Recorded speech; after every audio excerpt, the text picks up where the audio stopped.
I mean, what he took office January 20th, right? And now Mhm. it's what, like March, what is this, 15th, and the world seems as I if, was watching something recently and they were like, it's the 20th day. And I was like, it's only been 20 days? Based on like the deluge of news, it feels like yeah, they should start like tracking this stuff in hours of media coverage, like number exactly. number of mild heart attacks you might have incurred, But no, but all jokes aside, I mean, like the stuff that I'm talking about is how, Trump is affecting international mobility. And so I'm not trying to make a statement about whether he's a good president or bad president. For me, it's just how many in our industry are freaking out. I mean, that email that went out to Education USA, I shared that with you, right?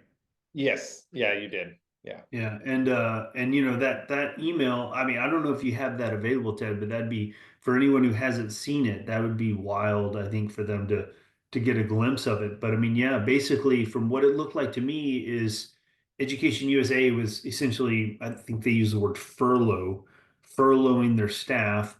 Um, so, this is, Vance just did a Fox News interview where he was talking about education and I guess the arrest of some F1s and saying that yeah, more to come. And then he said the weirdest thing, Ted. He said that a student coming from China at Harvard paying full tuition is taking the seat of a domestic student that would get scholarship. And just a number of us in the industry were just kind of chit-chatting on, some groups and stuff online. We're just like, what is going on? Like someone needs to talk to this guy. And I got a contact from Education USA. I'm not going to mention the person just because like they didn't tell me to share publicly, but they were really talking about NAFSA and using their take action function to try to make sure that like our voices are heard and like hey, we need these resources. But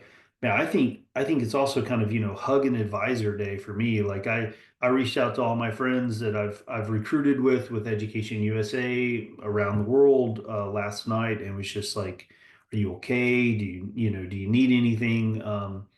And yeah, and it just seems like so much is happening to the industry, and there's a lot of uncertainty. And as I mentioned in that Trump 2.0, uncertainty is like the longest four-letter word in our industry. Let's look at this chart. Let's Yeah, jump yeah. one of these I like charts. charts. And, we were just talking about what's going on with uncertainty. Well, yeah. Well, I mean, this is just a data table. It's not very exciting to look at. But basically, what I did is I took Obama's years in office and I reported the international enrollment as shared by Open Doors. Now, you'll notice I didn't include his first year, and the reason why is because the Open Doors data is collected in fall, Ted. And so, if I collected in September, but you don't take office until January 20th, it's not really a reflection of your policies at all. So that's why you'll notice that 2008 is not there for Obama, and why you'll notice 2016 and 17 is being accredited to Obama and not to Trump. So that's just how the calendar works. So, a little bit of house cleaning there.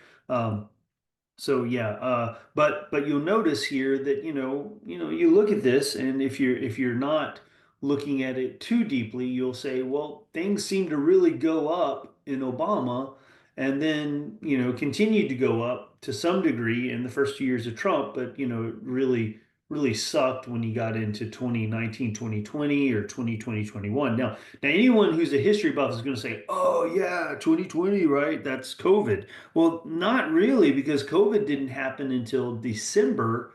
I think that was the first case. And so it's not really fair to say that these are, that drop in 2019, 2020 is a COVID drop. It's actually not true at all. Those numbers were dropping for other reasons, since COVID didn't happen until these numbers were reported for 2019, 2020. But definitely 2020, 21, when you see that big drop, it certainly felt like COVID was working its, I think I used the term black magic in the blog. That was Yeah, relatively, so I'll I stick don't with. I don't want to jump too far ahead, but the first year not being included in these charts and the misconceptions that might surround the COVID situation kind of ties into what we're all thinking about right now, which is Trump 2.0 and the uncertainty there. So we'll get into that a little bit later, but I think Yeah. that's a really important. I can't stress how important that is to think about why we wouldn't include the first year here and how what happens a few months, a few years before may have residual effects. So it's not always going to be what's going on in the moment. So you've got to look at the data. You've got to look at what's going on in the past. Look at those numbers and how they're affecting today. And so yeah, I don't. I'll let you move on from there. Yeah. But So when I was in Nepal a couple of years ago, a good buddy of mine, a dear friend, we actually got into an argument over breakfast about whether the market topped out under Trump. And it was pretty funny. He's a good friend, so we were cutting up, having a good time. But the thing is that I think when you see some of the data that comes out, you might actually have a walk away moment where you go, wow, like if I knew to look under the hood with the data, or if I knew to subscribe to enrollment charts or reach out to Jay and Ted and see what they see, I think a very different story is told than this chart here. And I think that's why my buddy and I were going head to head and stuff. And you have to realize with data comes terms like momentum. And so it's not just does it go up, it's the rate in which it goes up, or you might call that the rate of change or year over year growth if you're looking at years. So I mean, yeah, there's several ways that we can slice and dice this data, and I think it tells a very different story. And yeah, and surprisingly enough, that does resurface when you start talking about Trump 2.0 and the data that came out yesterday, I think, for January visa issuance. And the thing is that Trump did come into office in January 20th, so we can't say that it's all Trump. But we can look at it and say, wait a minute, this looks familiar to the transition previously.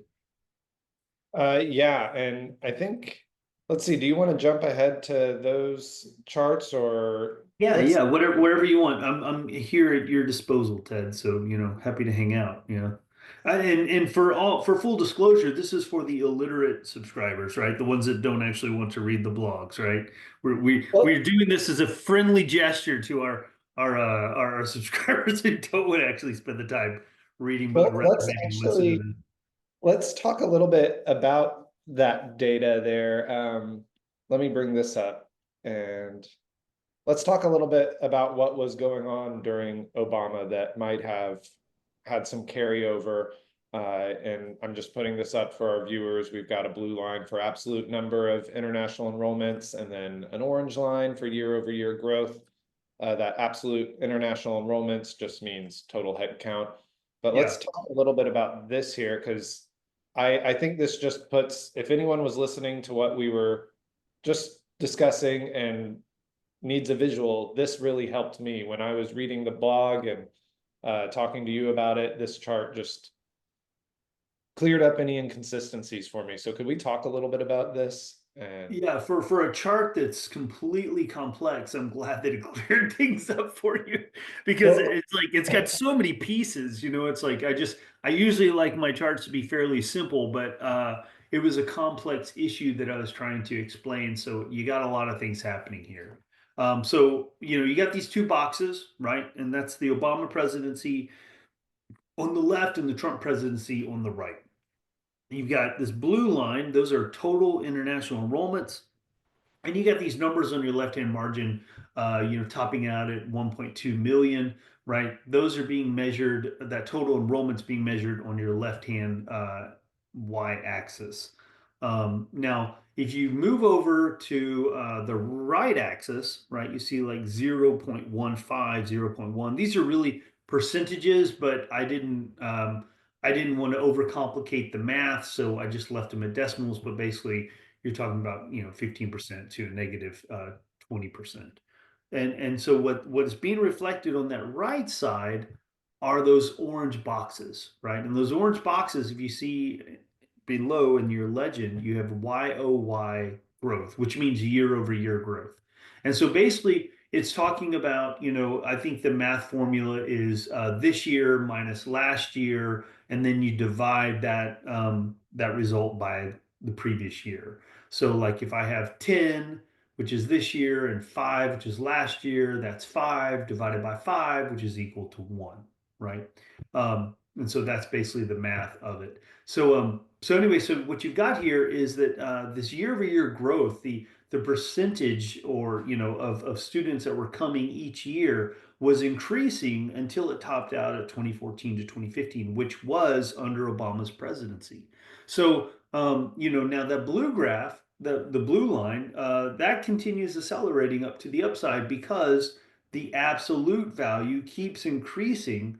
It's just that the momentum or the speed of that change or the speed of that increase is now decreasing. And so you can see in 2015, 2016, you've got your first orange bar that's lower, meaning that the percentage of growth is less than it was the previous year. And then the next year, it's less. And then you enter the Trump presidency in 2017, 2018, as far as this data goes. And you've got it smaller. And then I believe we hit into negative numbers in the fall of 2019, 2020. And you can see that's where the orange bar is going below zero. And then, of course, the full aftermath of COVID hits and it just, shoots straight down to negative 15. There is an interesting thing that Ted that's not in the blog, so those listening might find this interesting. Uh, there is an interesting thing that where basically there's an idea that if things drop down below 15%, then that's going to be a massive trend change. This is a new idea that I came across recently. I was doing some reading and some research. And many people will use that 15% change to be, okay, this is a significant trend change. And what's fascinating to me is in 2020, 2021, we got to that negative 15, but the thing is that that's it. That's all we got to. And then we rallied higher. In 2022, for instance, was a record year for most schools with their international intake. So yeah, so I think it's all interesting. I hope that makes sense. I didn't overcomplicate an already complicated chart. Yeah, Yeah. yeah, we might want to talk a little bit about that, the upshoot after, but I do think it'd be good to talk a little bit about what's going on here and into here. Some of the factors that might have affected that, because, if we step back in time, which is kind of easy to do right now, but thinking Yeah. about the news cycle and what's going on, it'd be very easy to just turn on the news and, you know, make a correlation. And I'm sure like many people in the education space at this time were, very concerned, very confused, and were looking for answers. But could we talk a little bit about what was going on right here? Well, well, Ted, what do you think was happening during that period of time? Do you have any thoughts? Well, after reading the blog, Cheat. It's a cheat. No, no, no. Go I ahead. would Go ahead. assume there were, some changes going in the university space, be it tuition or, some countries providing, some attractive spaces for students to go to other than the US. So, yeah, maybe you could give a little more insight into that and talk a little bit about it.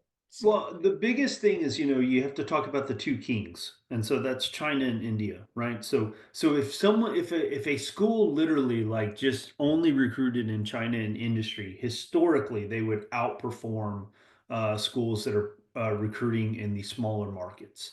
So that's of interest. And so China was, just going bonkers 2014, 2015, and it started to slow down 2015, 16, 2016, 17, so on. And the reason why is most people believe, and I was a strong advocate of this. I'll never forget talking to my president in July of 2017, and I was telling him we should not be going to China. And that was when I came into Louisiana Tech. I was like, we should not be going into China because it's a saturated market. And lo and behold, I was right. Not to toot my own horn, but the thing is that yeah, the markets were saturated, and it wasn't honestly a data-driven decision. I wasn't even into data at that point. I was just really good at asking questions of people that were smarter than me. And so when I went to the Education USA conference in DC, I went up to the Chinese and Taiwanese reps, and I was like, hey, um, I'm getting the sense that this is saturated. What do you think? And they looked at me like I was the only one who hadn't drunk the Kool-Aid. They were like, "Yes, it is so saturated." Like, and like this was several years before COVID, but I mean, it saved Louisiana Tech so much frustration because imagine if we had gone tried to build out China in 2017, 2018. I mean, like we would just be holding the bag, to use a stock term, but we would just be sitting there, with the big loss on our end, having put in revenue, resources, try to make it work, and there just would have been no ROI on that China piece.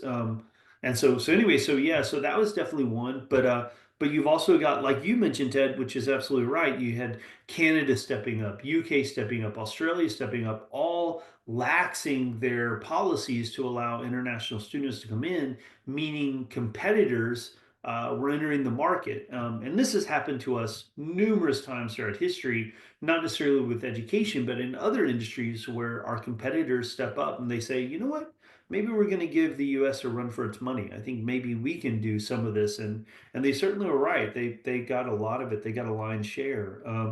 So yeah, those are some of the things that I see as reasoning. And then you also mentioned the tuition. Coming out of the financial crisis, and I know that's even not even on this chart, talking about 2007, 2008, a lot of states cut funding.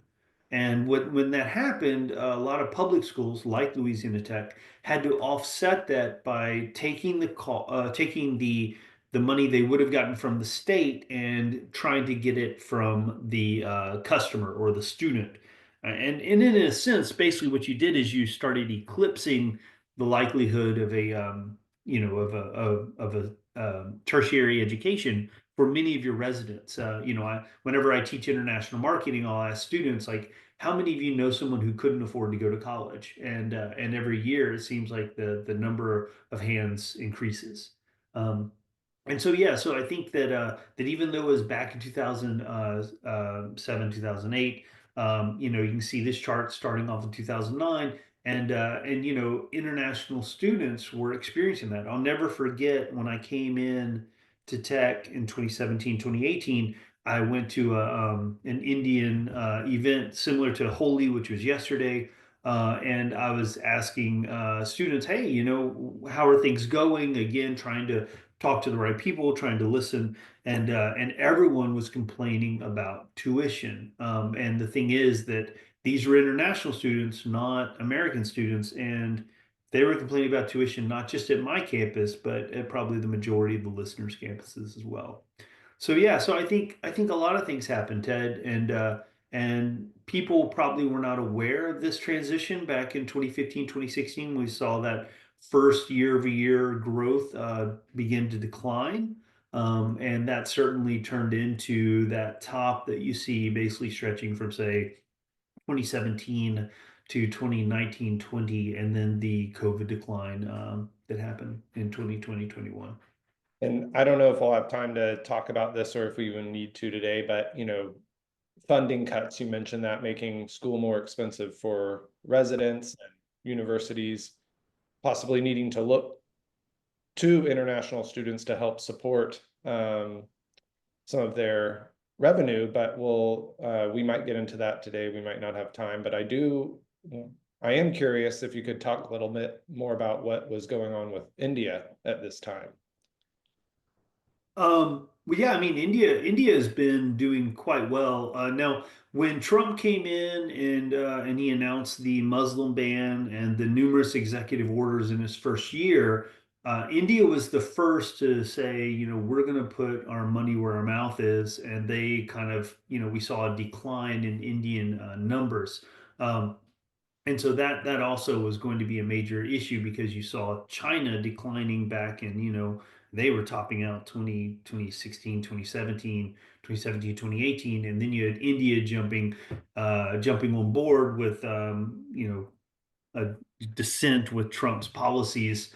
And that's what really I think sunk the ship, or at least was definitely pushing it towards the brink. And then when COVID happened, yeah, it was just wow. And things have changed since then, which people can read about also on our blog. Yeah, yeah, yeah. But but yeah, good stuff. Let's see, where should we go? Where should we go I, from I here? think I think let's talk about the four winners. The trifecta. Now, also, Ted, actually, do you have the chart of the percent of countries over moving averages? Yes, I do If you actually. do, let's do the trifecta and then jump into that percent of charts over their moving average. And I think that will transition into kind of the recent data that came out if we have time. Yeah, yeah, this one. So one of the benefits of data is that you can be selective, you can be nimble, and you had to be nimble during the Trump presidency 1.0. These four countries showed growth every single year.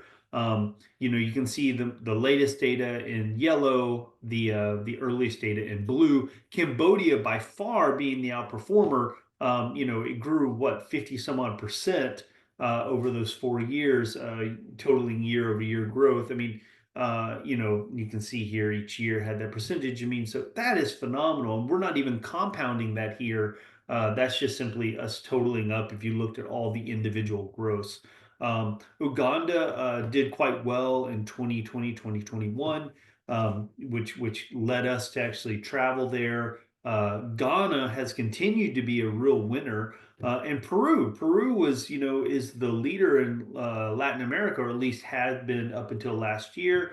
As more data comes in, we'll be able to turn you onto that. But I think the real takeaway here, Ted, is that data, understanding data, leaning into enrollment charts and what we do could have made you have stellar years during that Trump presidency if you were nimble and able to move. And some of these countries, like an Uganda or a Cambodia, these might not be countries that you actually recruit in. Maybe they're agent-driven countries for you. So meaning that like you'd go to AIRC or you'd reach out to people in the community and say, hey, do you have any reputable agents in Cambodia or Uganda that I can reach out to? And that's a key way to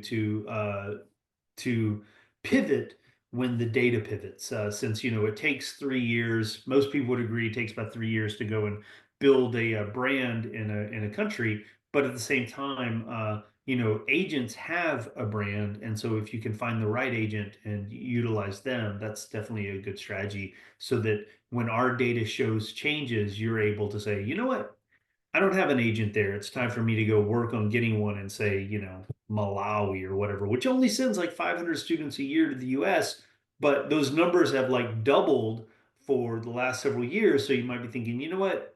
I'm not going to Malawi because there's only 500 students, but I definitely am going to be looking for an agent there. So anyway, so I think it's, utilizing data to create a recruitment strategy. And Ted, I think the coolest thing we've talked about lately is wanting to partner with some agents in different markets, getting them on these calls, and that's really cool. We're not there yet, but sorry if I let the cat out of the bag, shaking the Christmas present before Christmas morning, but that's cool stuff.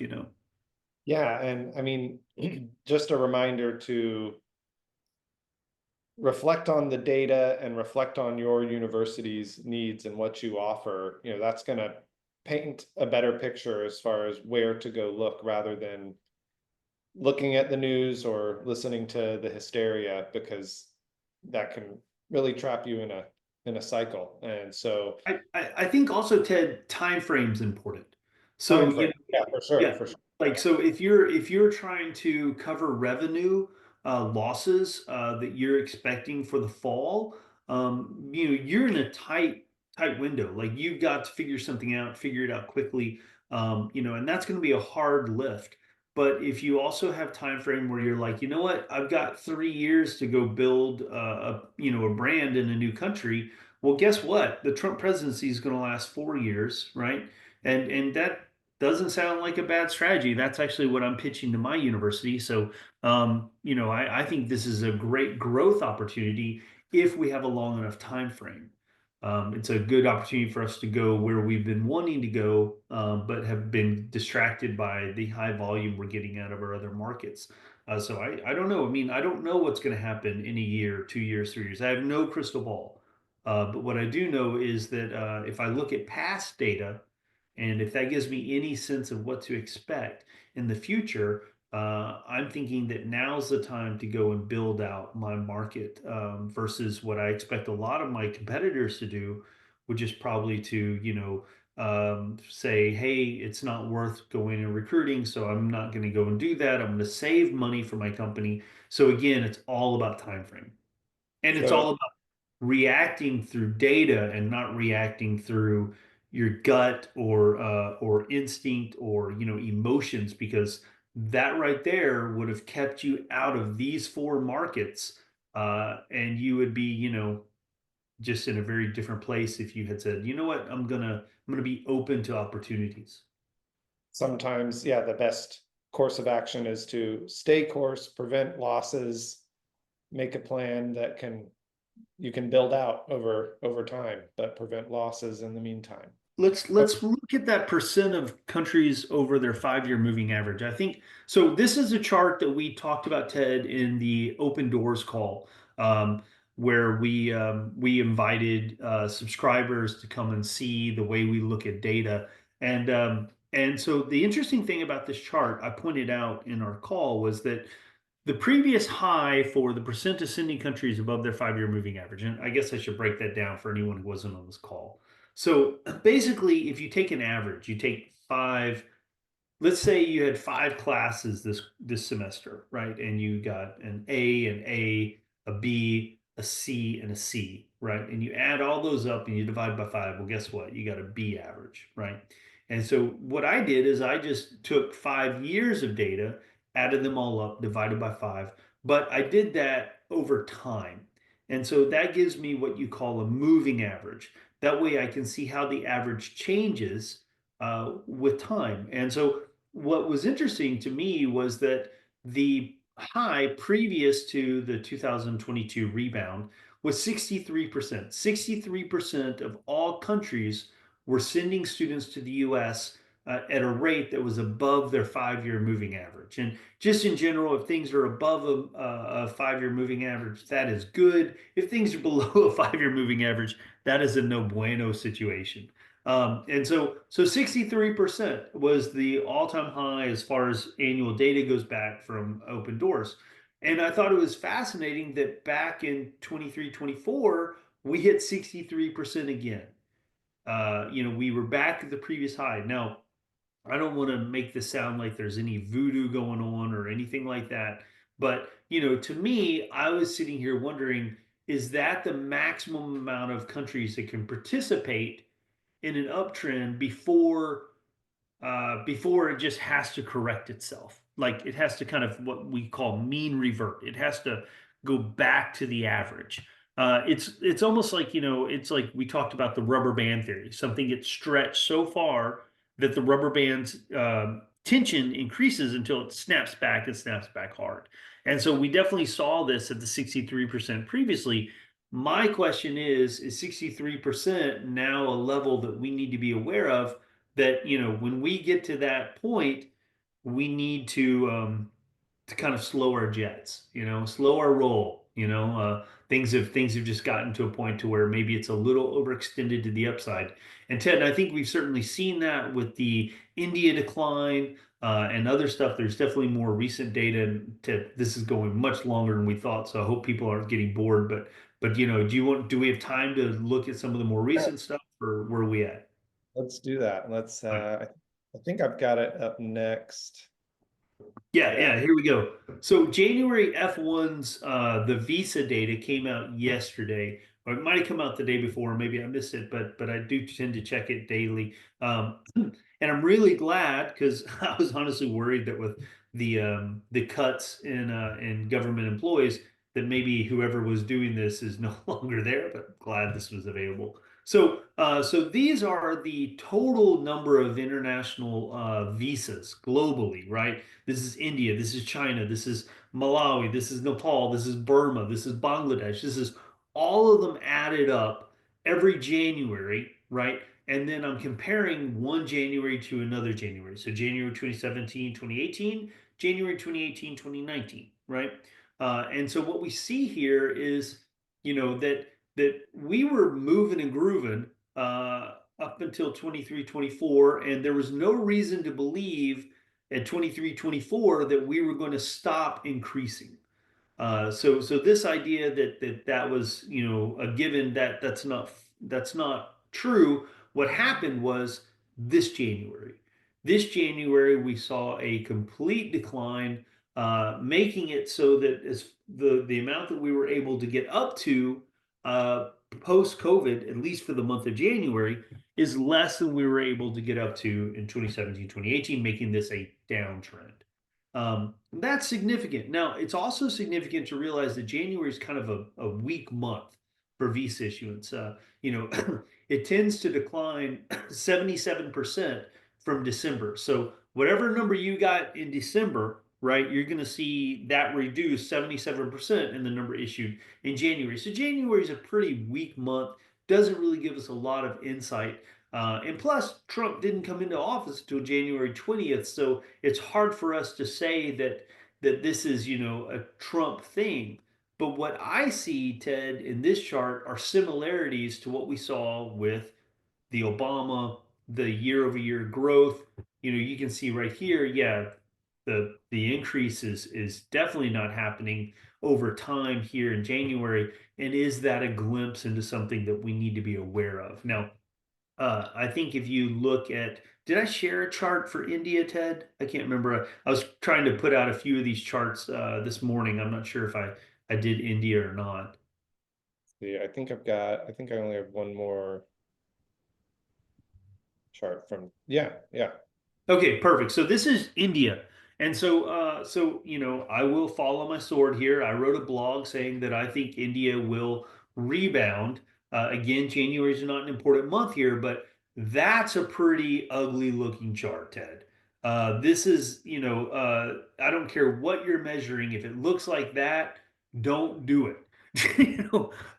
And so, yeah, I mean, you've got, here it is. We're now at new lows for January for F1s issued to Indian citizens by year. We were moving and grooving at 22, 23. It says 23, 24, Ted. I'm sorry, that's wrong. That should say 24, 25. My apologies. I need to correct this chart before we publish it. But yeah, this is 24, 25. So my sincere apologies, everyone. Um, but yeah, I mean it's a new low. I mean, this is not good. You've got if you look at data enough, you notice that when you have a high, right, like this, like we see in 20, it says 2020, 21, but that's not the correct number. That should be 2019, 2020. Anyway, and then it goes down and then it forms a lower high, right? This is trend analysis 101. You have a series of lower highs, you have a downtrend. You have a series of lower lows, you have a downtrend. And Ted, I don't know if you've got a cursor or whatever, but if you could put it on that first low that we've got above the mislabeled year of 21, 22, which is actually 22, 23, you can see you come down, right? Then you form a lower high, right? Right there, and then you form a lower low. welcome to the downtrend, right? And so yeah, so basically, as soon as you get below that previous low, that's when someone would say, you know what, I'm gonna hold off. Now, remember we talked about the two kings, Ted. So like China already in descent, India has been carrying the two. As far as our two charts, our two kings chart that we usually share. So that means that now, if this trend continues further, if India and China are both in decline, if they're both in downtrends, they outperform the world. And so the point is that's big news. That's valuable data. That means that you then need to start looking at which countries are going to step up, if any. What are going to be my new Uganda, Cambodia, Peru? Which of these countries are going to step up? And Ted, I think this is where we're going to end, if I understand correctly. And what we're going to do is we're going to now switch over for our clients, anyone who's paying our clients. We're going to send you the link to the next part of this presentation where we're going to talk about the winners we're seeing, because we do see some winners, we do see some really good opportunities that might be setting up. And just as a reminder, anyone who's not a client at the moment, we are running our limited time, name your own price. I mean, you can't beat that, right? We're still in from Radiohead, I believe, Ted. They did their In Rainbows, wasn't it? Is In Rainbows? Was that the We're name of the showing album? our age. Yeah. Yeah. So I'm so getting yeah, ready for we're old music heads. So they did that. this thing where they allowed people to name their own price to sell an album, and we were like, we should do that. That's cool. So yeah, so I think you can jump on enrollments charts.com and do that. Ted, I'll let you take over to explain to anyone who wants to hear the continuation of this video how they can go about getting it. Yeah, yeah.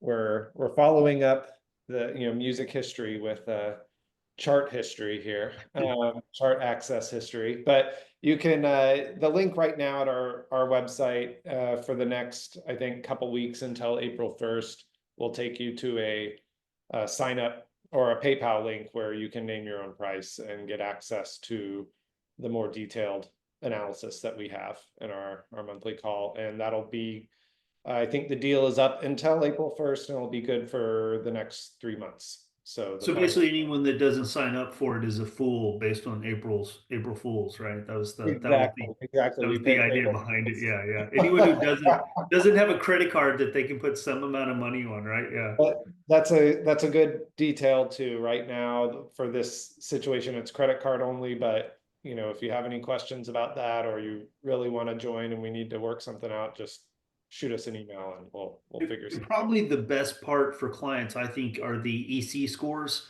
where we take all of our data and then we actually run it through an algorithm to tell you which countries are the best countries to be recruiting in right now. And that changes on a monthly basis as data comes in. We're also, Ted, about to put out our educational level blog, which will likely hone in mostly on, yeah, this is the one from the open doors call. And this data is like what, like I would say 2 years old, Ted, because you've got the recruitment cycle that built out this, and then you have the year that it takes for us to collect the data and for it to be put down to open doors, and then we don't actually utilize it until fall of next year. So yeah, so this stuff is really valuable information, but it's outdated, and that's why our subscribers are really set up to get some real insights, because we do these for these kind of calls here, for these monthly calls. But Ted, I really want to say thanks for your time, man. This was fun. Anything you have to add? Anything that we missed before we let these fine people go? No, I think these EC scores or enrollment chart scores, regional scores, whatever we're actually calling them, are just, I think they're awesome. They're a really great way to relieve some of the anxiety and maybe try to step back and make a strategy. So Yeah, I'm really proud of these. I think yeah. I I think look forward to the building them out and I'm sorry. Go ahead, Ted. I didn't hear you, brother. I just look forward to building them out and creating a bigger resource for our clients. So. Yeah. Yeah, and again, I mean, the longest four-letter word in the industry, uncertainty. I imagine there's going to be a lot of it over the next 4 years. And I know for me, I want to be walking into my meetings with senior leadership and know that I am the smartest person in the room, the most informed, and that the data analysis that we provide can help you, lead your institution through some murky waters. So whatever happens, we want to make sure that we're there to help. Go and hug an Education USA advisor. Give a friend a call. Let them know that our heart goes out to them, and that we really hope that all of this turns around, and turns around quickly. But if not, stay informed. Data is king. And thanks for hanging out with us. For sure, for sure. Yeah. Thanks for that, Jay. Thanks for walking us through it. And we'll see you next time. Yeah, So later, guys.